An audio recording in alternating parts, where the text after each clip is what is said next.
Ray's going to come and share a message with us and what the Lord's put on his heart. And I'm thankful to have him. I'm thankful for men that we have that can do that can open the Bible and not just me, but somebody who can be apt to teach. And my father is going to be filling in, Brother Ray, in different times. So I'm encouraged. And it's good for me to listen and to hear at times and to be encouraged. So I'm going to have him come at this time, and he's going to bring the message this morning.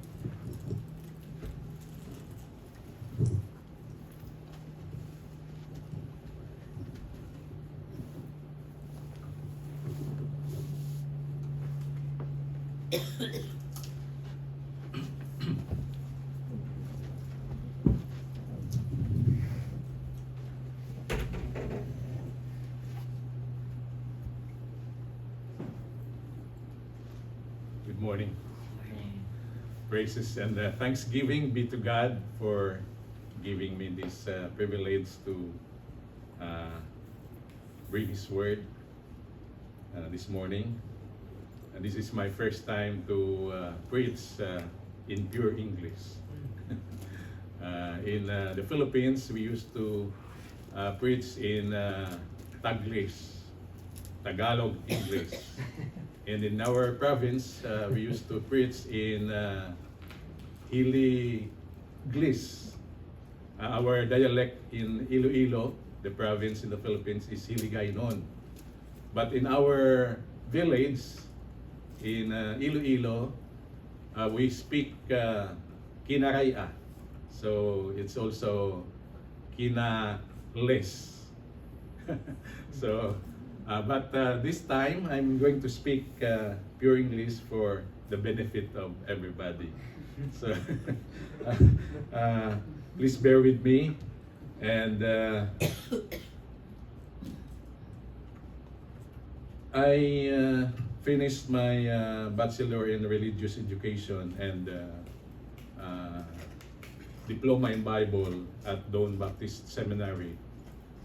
And Doan Baptist Seminary used to be a member of ABWE, Association of Baptists for World Evangelism. ABWE has a headquarters in Pennsylvania, and we visited the headquarters of ABWE last month with Pastor Bing Oyos, the one I invited the last time, and it was a good fellowship there. ABWE has missions all over the world. It is a fundamental Bible-believing missionary organization. So, shall we all stand, please? This is a very familiar passage in Psalm 23. So we're going to read responsibly from verse 1 up to verse 5. And in verse 6, we're going to read this all together. I'll read verse 1. You read verse 2, please. And responsibly up to verse 5 and together in verse 6. The Word of God says, "The Lord is my shepherd, I shall not want. He maketh me to lie down in green pastures. He leadeth me beside the still waters. He restoreth my soul. He leadeth me in the paths of righteousness for His name's sake. Yea, though I walk through the valley of the shadow of death, I will fear no evil, for thou art with me. Thy rod and thy staff, they comfort me. Thou preparest a table before me in the presence of mine enemies. Thou anointest my head with oil, my cup runneth over.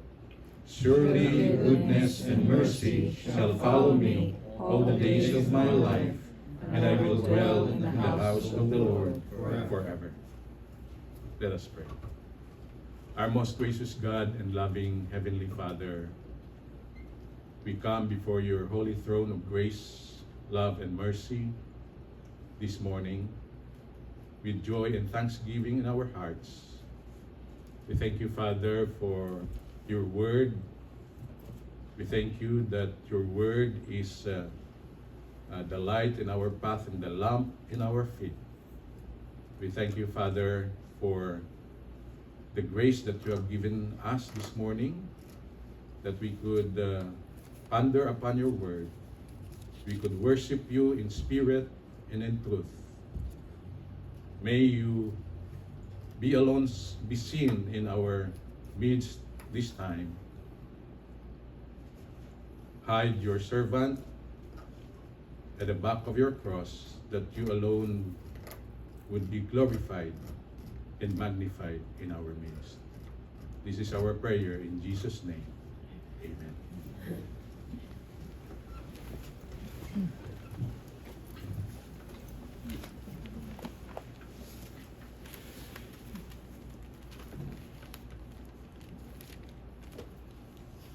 A powerful illustration for Psalm 23 is the historical story of Mayor Fiorello LaGuardia of New York.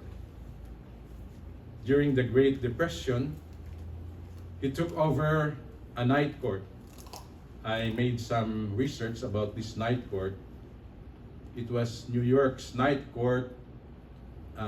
It was an actual physical division of city's judicial system that operates evening shifts, typically from 5 in the afternoon to 1 in the morning, to process fresh arrests and conduct arraignment hearings. It gained fame as a hit in NBC to air that in TV, in television, from 1984 to 1992. And there was an elderly woman, a starving woman, who was fined for $10 for stealing bread.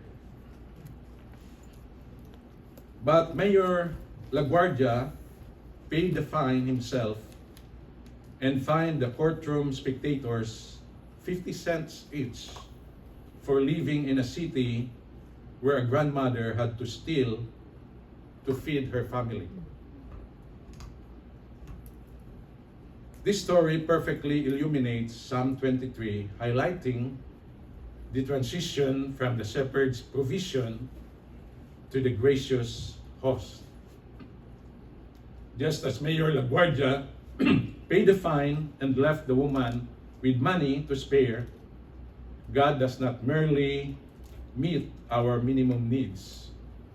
He lavishes us with blessings far beyond what we deserve. The courtroom scene reflects God preparing a table of grace for us, even when our circumstances feel overwhelming. Certainly, the Word of God does not condone stealing. In fact, Exodus chapter 20, verse 15 says, "Thou shalt not steal." Satan, who is the author of sin, stole the peace between God and man when he tempted our first parents to commit sin. But God, who is the Alpha and the Omega, the author and the finisher of our faith, did not leave us and did not forsake us. The scriptures confirm this promise of God in Hebrews chapter 13, verse 5, when our Lord said, "I will never leave thee nor forsake thee." Psalm 23 is one of the famous passages in the Bible, traditionally attributed to King David. It was King David's prayer, in fact. Its core meaning is a profound declaration of trust in God as a loving, protective shepherd who provides for, guides, and comforts his people through all of life's challenges.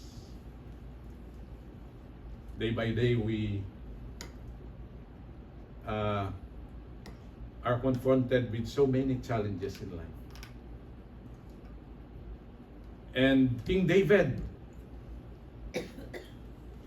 not only faced so many challenges, but he had that personal and intimate relationship with God.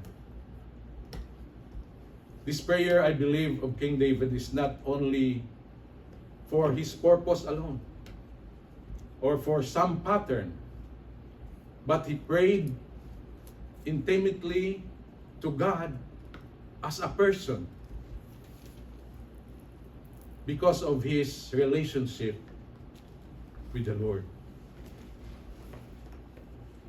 And if there is one business in this life that we should give first and foremost emphasis in our life, that is our relationship with God.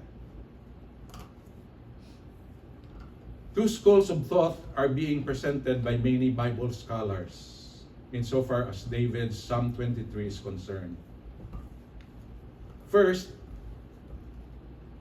Bible scholars said that it was a prayer of David when he fled from his son Absalom, who was determined to kill him. And that account can be seen in 2 Samuel chapter 17 verses 1 to 4. When Ahithophel, who happened to be the advisor of David, mobilized 12,000 men to chase David in order to kill David. And the other version is seen in 1 Samuel chapter 23 verses 24 to 25, when King Saul would want also to harm David. And all these things, all these events, this phenomenon made David a person with this kind of intimate and very personal prayer and thanksgiving to God. There is no perfect conclusion as to what really motivated David to write Psalm 23. But in our respective lives, we have a lot of challenges and problems and discouragements in this life that we could also write and ask God for guidance and for safekeeping. Even in our families, a lot of troubles come, a lot of trials, sufferings. Even in our country right now, there is a political upheaval. There is an ongoing impeachment proceeding against the Vice President of the Philippines. But there is also massive corruption in government. So these things are now being revealed to us. The calamities, the earthquakes, what happened lately in Venezuela. A lot of people died because of that very strong Doblet earthquake. 7.2, and after 32 seconds, 7.5. A lot of huge buildings fell, and there are lots of people who died. These things are being revealed by God to the whole world in order for men to come to Him, to return to Him, because this is the only way that we could have peace. We could have inner peace. And that is Psalm 23 here. In verse 1, we see here, David said, "The Lord is my shepherd, I shall not want." God is viewed by David as the ultimate provider. My first time here in the US, my impression is that US is now being pulled from the magnificent and wonderful presence of God toward materialism. It's very hard to meet people, to interact with people, and share the gospel. I share this with Pastor Brian. But it's different. Because in the Philippines, you can just have an automatic appointment. It's just very casual to meet people in coffee shops, in restaurants, even in wet markets, and talk with them. But here you have to set an appointment. It's very hard. So I said, this is because of the schedules, the appointments of people here in the United States. Most are working people, and they have to attend to their respective chores, daily chores in life. But you know what? Here we see that David personally acknowledges that God alone is our provider. God alone could give and outpour blessings that there is no room enough to receive it. If we trust in the Lord and ask things, not only our needs, likewise our wants, He is there to provide these things. And the formula is still very clear and simple in Matthew chapter 6 verse 33. But seek ye first the kingdom of God and His righteousness, and all these things shall be added unto you. Sometimes we rely on our effort, our education, or our, shall we say, intellectual capacity to do things to provide for our needs, lest we forget that there is God who is our greatest provider. In the book of Reverend Edmond Chan, entitled Growing Deep in God, he says here, we focus on the sacrifices we make, the duties we perform, the commitments we have. Prayer becomes more about us than about God. We approach the scriptures in the same way. We read it primarily for answers to our questions, for solutions to our problems, for comfort for our needs, or for insights to boost our egos. We place ourselves as the center of gravity in life, around which also things revolve. Instead of God being our anchor, we ourselves have become our own pitiful security. Instead of depending on and acknowledging God's gracious provisions, we depend on our intelligence, our wealth, our resources, or our resourcefulness. Instead of God being our true, magnificent delight, we ourselves have become our own fatal attraction. Malcolm Muggeridge rightly warned, what will finally destroy us is not communism nor fascism, but man acting like God. We live in an age of unmitigated, anthropocentric narcissism. Case in point, ask any Christian why Christ came to earth.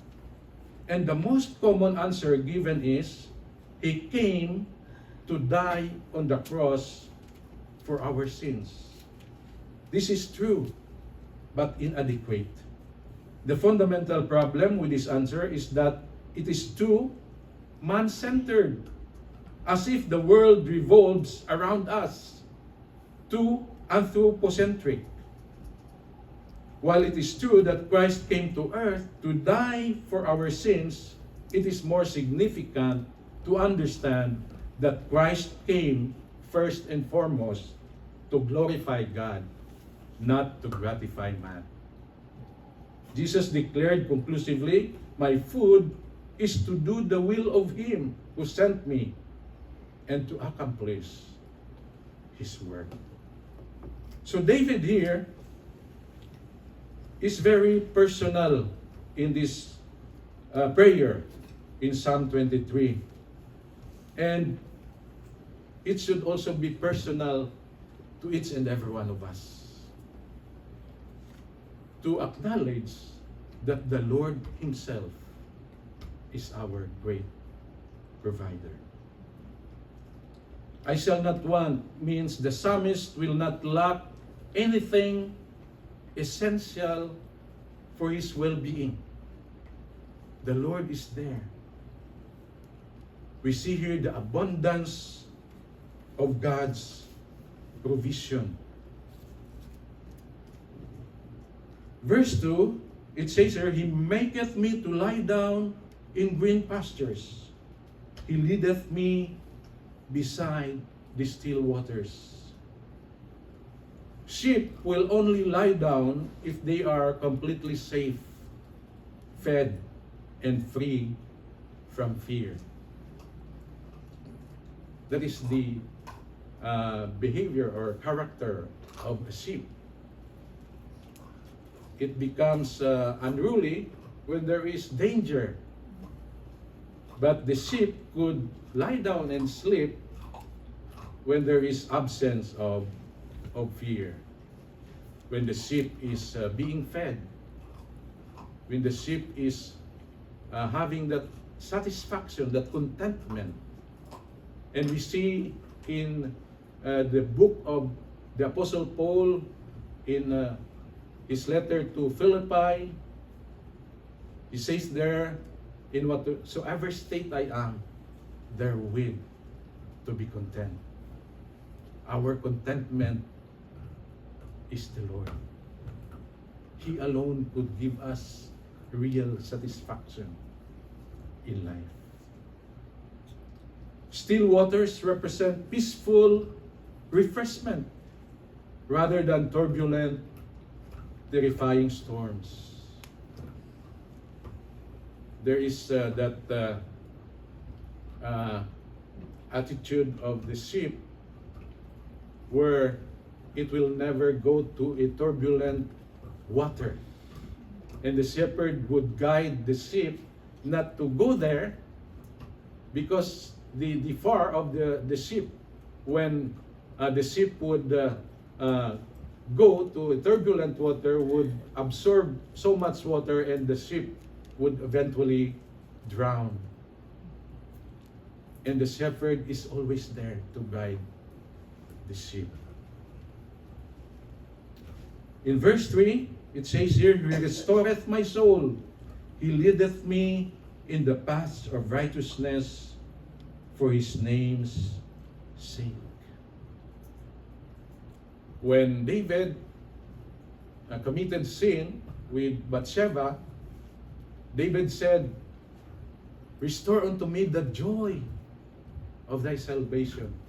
and renew a right spirit within me. Our personal testimony is very important because we bring the name of Christ. We are Christians and we bring the name of Christ. And that is the very important testimony that we should guard on.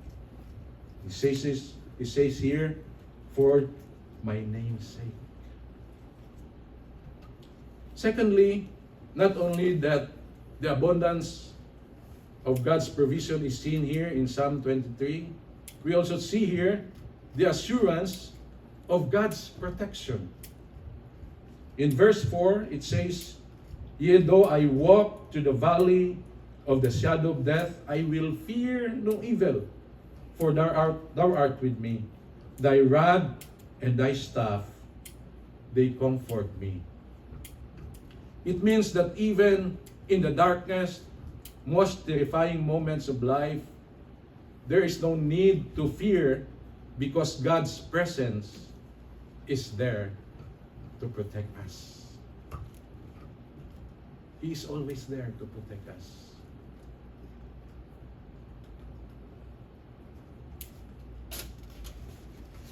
It says in Psalm chapter 46 verse 11, the Lord of hosts is with us. The God of Jacob is our refuge. In Psalm 91 verse 4, it says here, He shall cover thee with His feathers, and under His wings shalt thou trust. His truth shall be thy shield and buckler. In Isaiah chapter 41 verse 10, it says, Fear thou not, for I am with thee. Be not dismayed, for I am thy God. I will strengthen thee, yea, I will help thee. Yea, I will uphold with thee with the right hand of my righteousness. In 2 Thessalonians chapter 3, verse 3, it says, But the Lord is faithful, who shall establish you and keep you from evil.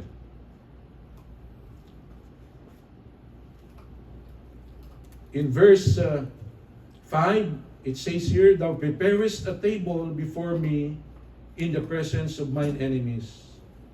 Thou anointest my head with oil, thy cup runneth over.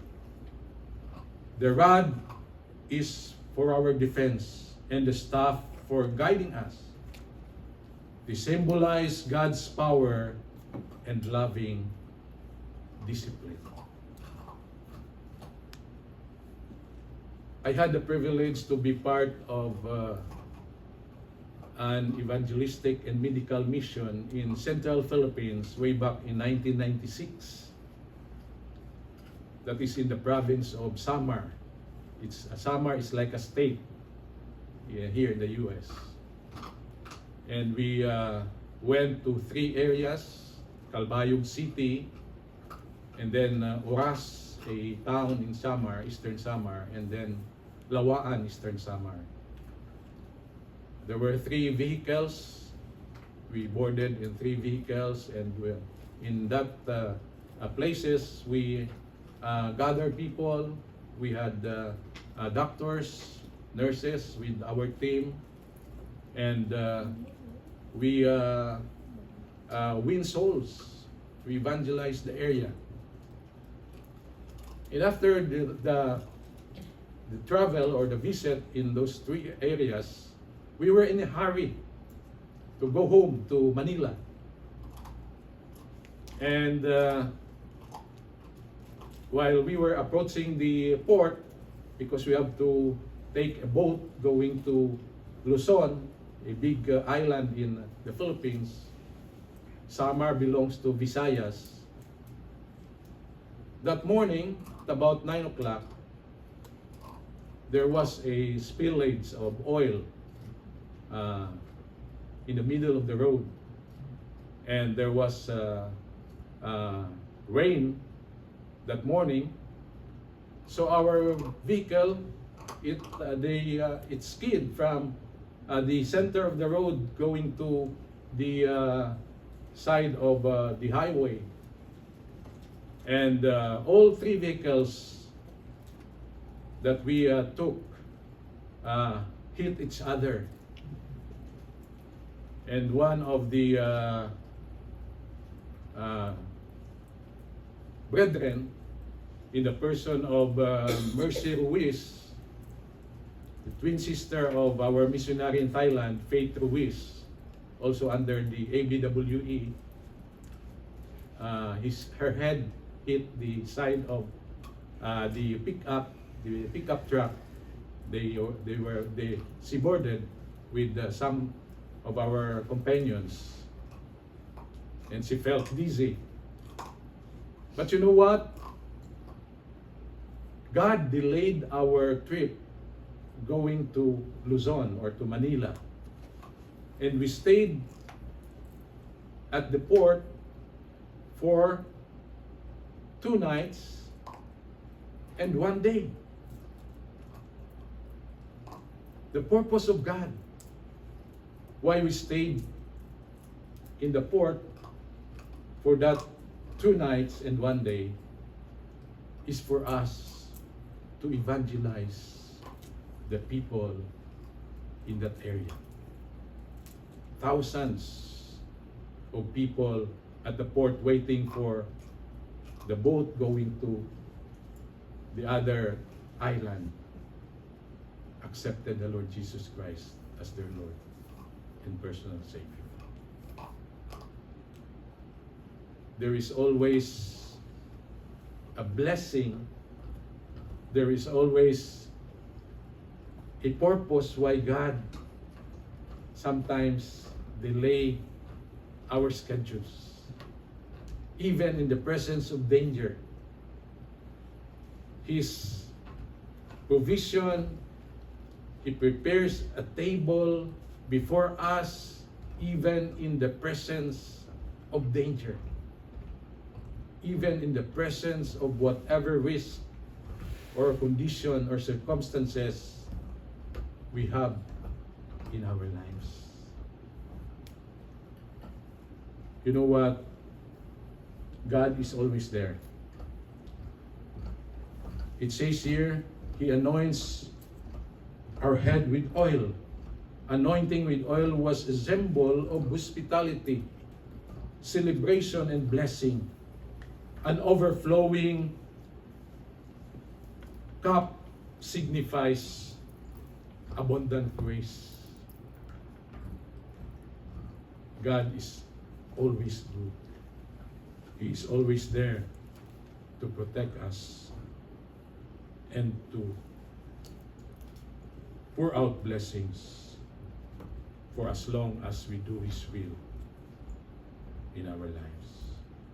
And lastly here, verse 6, surely goodness and mercy shall follow me all the days of my life, and I will dwell in the house of the Lord forever. The psalm ends with a reassuring promise that God's faithful love pursues the individual daily, ending with the ultimate hope of dwelling securely in God's presence for eternity. In John chapter 14, verses 1 to 3, it says there, let not your heart be troubled. If you believe in God, believe also in me.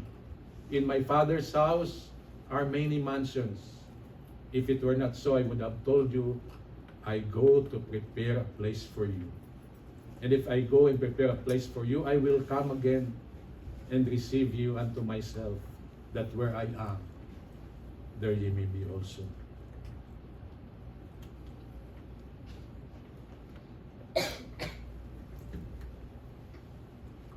In Revelation chapter 22, verse 5, it says there, and there shall be no night there. There shall be no night in heaven. And they need no candle, neither light of the sun. For the Lord God giveth them light, and they shall reign forever and ever. We should not be fearful,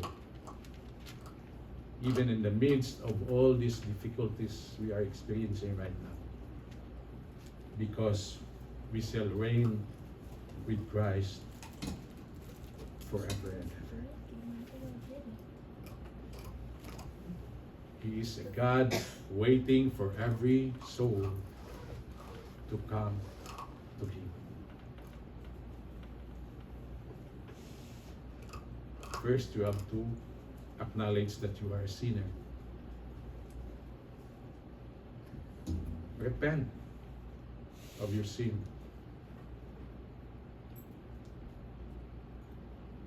Because there is a penalty for sin.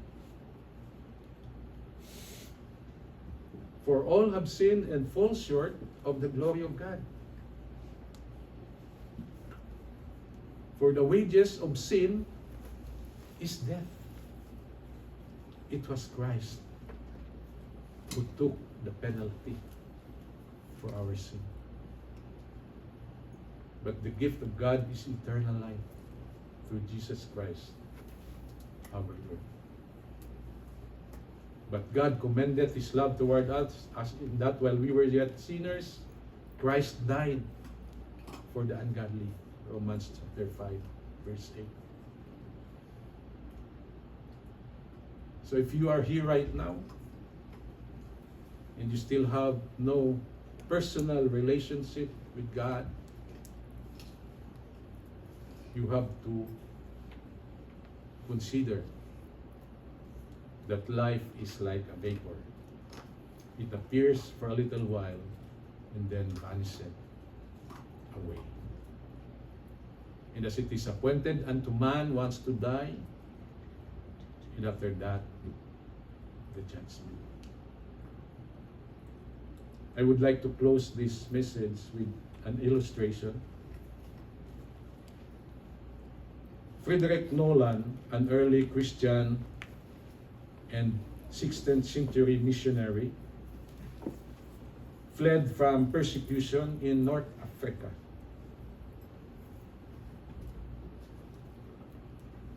And he found himself inside a cave, fleeing from those people pursuing to kill him. And he prayed inside that cave, asking for God's protection, asking for other people, other Christians to protect him. But you know what? God sent a spider. And as the spider spin its web at the entrance of the cave, the pursuers of Frederick Nolan arrived and saw the entrance of the cave with web, with spider web. And they concluded that nobody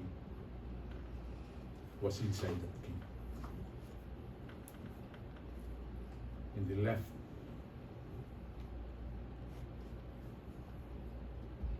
The area. Frederick Nolan was there, safe and secure. God answered his prayer. You know what? The Lord is always there. He is our abundant provision. He is our assured protection. In His presence could be availed by each and every one of us as we call upon Him in prayer.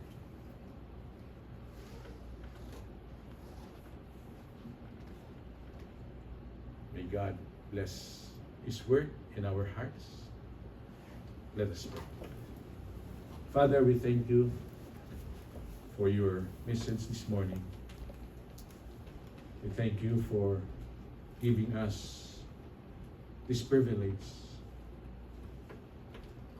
that you alone is our provider, great provider. That you alone is our protector. And there is peace in your presence alone. May we acknowledge, Lord, that truth. And may we enjoy our fellowship with you every moment of our lives as we do your perfect will in this life, because it is only at the center of your will that we could experience real joy and peace. Thank you, Father. In Jesus' name.